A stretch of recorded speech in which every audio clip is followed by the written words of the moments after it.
यह चैनल सिर्फ मनोरंजन के लिए है। हम किसी भी तरह की अंधश्रद्धा को बढ़ावा नहीं देते। ये वीडियो बच्चों से परे है। बात बहुत ही पुरानी है। किसी पर्वत की तलहटी में रमेसरपुर नाम का एक बहुत ही रमणीय गांव था। इस गांव के मुखिया रमेसर काका थे। सभी गांववासी रमेसर काका की बहुत ही इज्जत करते थे और उनके विचारों सुझावों को पूरी तरह मानते थे। रमेसर काका की एक ही संतान थी, चंदा। 15-16 की उम्र में भी चंदा का नटखटपन गया नहीं था। वह बहुत ही शरारती थी। उसके चेहरे पर कहीं भी शोरशी का शर्मीलापन नजर नहीं आता, पर हाँ, उसके चेहरे से उसका भोलापन जरूर झलकता। उस समय हर माँ बाप की बस एक ही ख्वाहिश होती थी कि उनकी लड़की को अच्छा घर-वर मिल जाए और वह अपने ससुराल में खुश रहे। रमेसर काका भी चंदा के लिए आसपास के गांवों वरदेखुआ बनकर जाना शुरू कर दिए थे। एक बार पास के एक गांव के उनके मुखिया मित्र ने कहा कि उनकी नजर में एक लड़का है, अगर आप तैयार हों तो मैं बात चलाऊं। रमेसर काका के यहाँ करते ही उनके मुखिया मित्र की अगुवाई में चंदा का विवाह तय हो गया।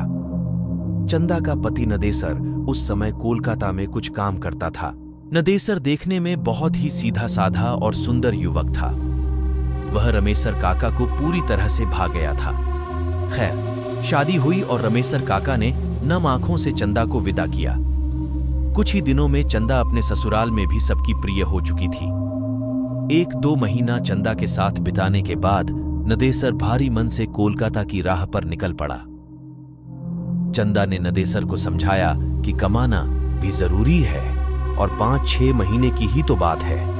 दिवाली में आपको फिर से घर आना ही है, तब तक मैं नजरें बिछाए आपका इंतजार प्रसन्न मन से कर लूंगी। कोलकाता पहुंचने पर नदेसर ने फिर से अपना काम धंधा शुरू किया, पर काम में उसका मन ही नहीं लगता था। बार बार चंदा का शरारती चेहरा उसके आंखों के आगे घूम जाता। वह जितना भी काम में मन लगाने की कोशिश करता, उतना ही चंदा की याद आती। नदेसर की यह बेकरारी दिन-ब-दिन बढ़ती ही जा रही थी। उसने अपने दिल की बात अपने साथ काम करने वाले अपने 5 मित्रों को बताई। ये 5 उसके अच्छे मित्र थे। नदेसर दिन रात अपने इन 5 दोस्तों से चंदा की खूबसूरती और उसके शरारतीपन का बखान करता रहता। 5 मित्र चंदा के बारे में सुनकर उसकी खूबसूरती की एक छवि अपने अपने मन में बना लिए थे और अब बार बार नदेसर से कहते कि भाभी से कब मिलवा रहे हो। नदेसर कहता कि मैं तो खुद ही उससे मिलने के लिए बेकरार हूं, पर समझ नहीं पा रहा हूं कि कैसे मिलूं। खैर, अब नदेसर के 5 दोस्तों के दिमाग में जो एक भयानक घिनौनी खिचड़ी पकनी शुरू हो गई थी, उससे नदेसर पूरी तरह अनभिज्ञ था। उसके 5 दोस्तों ने एक दिन नदेसर से कहा कि यार, भाभी को यहीं ले आओ, कुछ दिन रहेगी, कोलकाता भी घूम लेगी तो उसको बहुत अच्छा लगेगा और फिर 1-2 हफ्ते में उसे वापस छोड़ आना। पर नदेसर अपने बूढ़े माँ बाप को याद कर कहता कि नहीं यारो, मैं ऐसा नहीं कर सकता। मेरी अम्मा और बाबू की देखभाल के लिए गांव में चंदा के अलावा और कोई नहीं है। कुछ दिन और बीते, पर ये बीतते दिन नदेसर की बेकरारी को और भी बढ़ाते जा रहे थे। अब तो नदेसर का काम में एकदम से मन नहीं लग रहा था और उसे बस गांव दिखाई दे रहा था। एक दिन रात को नदेसर के 5 दोस्तों ने नदेसर से कहा कि चलो हम लोग तुम्हारे गांव चलते हैं। नदेसर अभी कुछ समझ पाता या कह पाता, तब तक उसके उन 5 दोस्तों में से निकेश नामक दोस्त ने कहा कि यार टेंशन मत ले, कह देना कि अभी काम की मंदी चल रही है इसलिए गांव आ गया, और साथ ही इसी बहाने हम मित्र लोग भी तुम्हारा गांव देख लेंगे और भाभी के साथ ही तुम्हारे माता पिता से भी मिल लेंगे, क्योंकि हम लोगों का तो गांव भी नहीं है। इसी कोलकाते में पैदा हुए और कोलकाते को ही अपना घर बना लिए। हम लोग भी चाहते हैं कि कुछ दिन गंवई आबोहवा का आनंद लें। नदेसर तो घर जाने के लिए बेकरार था ही, उसे अपने दोस्तों की बात भली लगी। फिर क्या था, दूसरे दिन ही नदेसर अपने उन 5 दोस्तों के साथ अपने गांव के लिए निकल पड़ा। उसके गांव के आसपास में बहुत सारे घने जंगल थे। इस पर्वतीय इलाके के इन पहाड़वासियों के अलावा अगर कोई अनजाना जा जाए तो वह जरूर रास्ता भटक जाए और हिंसक जानवरों का शिकार बन जाए। ट्रेन और बस की यात्रा करते करते आखिरकार नदेसर अपने 5 दोस्तों के साथ अपने गांव के पास के एक छोटे से बस स्टेशन पर पहुंच ही गया। इस स्टेशन से उसके गांव जाने के लिए अच्छी कच्ची सड़क भी न थी। जंगल में चलने से बने पगडंडियों से उबड़-खाबड़ रास्ते से होकर जाना पड़ता था। जंगल में चलते चलते जब नदेसर से निकेश ने पूछा कि भाई नदेसर, अभी तुम्हारा गांव कितनी दूर है, तो नदेसर ने प्रसन्न होकर कहा कि यार अब हम लोग पहुंचने ही वाले हैं। नदेसर की बात सुनते ही निकेश हांफने का नाटक करते हुए वहीं बैठते हुए बोला कि यार अब मुझसे चला नहीं जाता। उसकी बात सुनते ही नदेसर ने कहा कि यार हम लोग पहुंच गए हैं और अब मुश्किल से 5 मिनट भी नहीं लगेंगे। पर नदेसर की बातों को अनसुनी करते हुए उसके अन्य 4 दोस्त भी निकेश के पास ही बैठ गए। अब नदेसर बेचारा क्या करे, उसे भी रुकना पड़ा।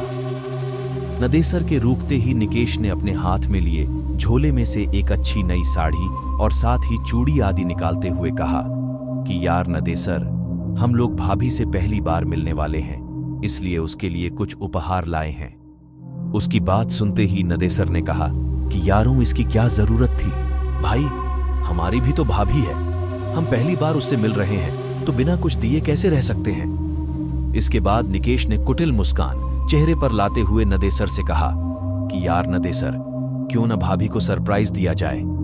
एक काम करो, तुम घर जाओ और बिना किसी को बताए भाभी को घुमाने के बहाने यहां लाओ। हम लोग यहां भाभी को ये सब उपहार दे देंगे और उसके बाद फिर से तुम दोनों के साथ तुम्हारे घर चलेंगे। भोला नदेसर हाँ में हाँ मिलाते हुए तेज कदमों से घर की ओर गया और लगभग 30-40 मिनट के बाद चंदा को लेकर दोस्तों के पास वापस आ गया।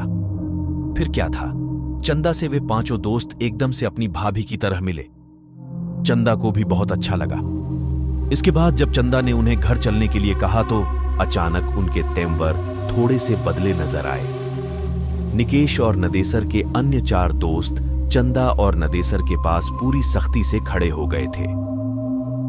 चंदा और नदेसर कुछ समझ पाते इससे पहले ही निकेश ने दांत भींचते हुए तेज आवाज में नदेसर से कहा कि साले, मैं अपनी बहन की शादी तुमसे करना चाहता था, पर तुम बिना बताए गांव आकर अपनी कर लिए। उसकी बात सुनकर नदेसर ने भोलेपन से कहा कि निकेश भाई, आपने तो कभी हमसे अपनी बहन की शादी के बारे में बात भी नहीं की थी, और जब मैं घर आया था तो यहां माँ बाबू ने शादी कर दिया था। भला मैं उन्हें मना कैसे कर सकता था। पर नदेसर की इन भोली बातों का उन 5 दैत्यों पर कोई असर नहीं हुआ। उनमें से 2 ने नदेसर को कसकर पकड़ लिए थे और 3 चंदा का चीरहरण करने लगे थे। अभी नदेसर या चंदा चिल्लाकर आवाज लगा पाते इससे पहले ही उन दोनों के मुंह में कपड़े ठूंस दिए गए।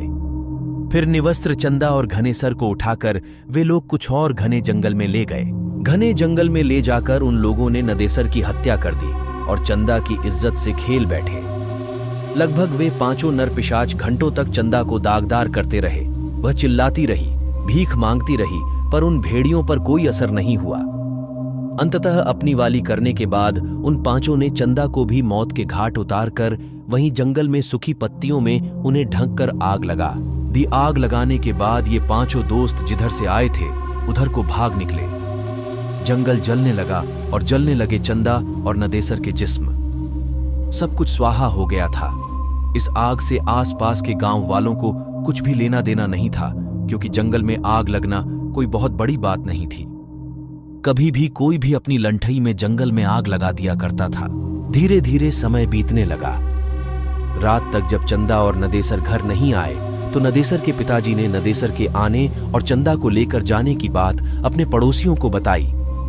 उसी रात को नदेसर और उनके कुछ पड़ोसी मशाल लेकर चंदा और नदेसर को खोजने निकल पड़े। काफी खोजबीन के बाद भी इन दोनों का पता नहीं चला।